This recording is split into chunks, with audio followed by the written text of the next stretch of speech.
Net asset value, NAV, is one of the most referenced metrics in private equity and venture capital fund reporting, but it's also one of the most misunderstood.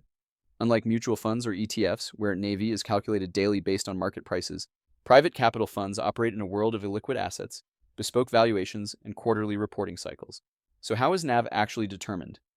The core formula, at its simplest, NAV is calculated as NAV, shares total assets, total liabilities, but in private equity and venture capital, each component requires careful interpretation. Total assets include fair value of portfolio investments, typically marked quarterly, cash and cash equivalents, accrued income, e.g., interest, dividends, receivables, e.g., capital calls issued but not yet received.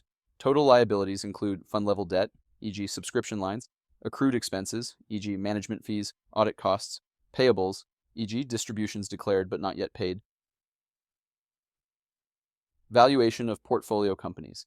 This is where NAV gets nuanced. Since private investments aren't traded on public markets, their fair value must be estimated using one or more of the following: comparable company multiples, e.g., EV/EBITDA, discounted cash flow, DCF, models, recent transaction prices, e.g., follow-on rounds, exits, third-party valuation reports.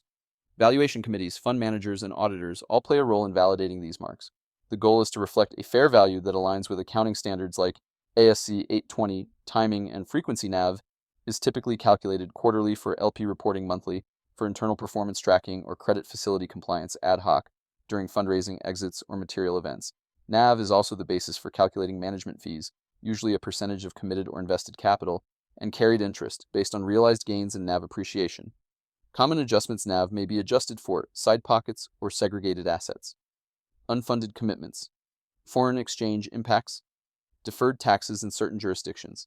These adjustments ensure NAV reflects the true economic position of the fund. Why NAV matters for LPs. NAV is a proxy for fund performance and asset quality. For GPs, it's a key input into IRR calculations, fee mechanics, and investor communications. For auditors and regulators, it's a benchmark for transparency and consistency.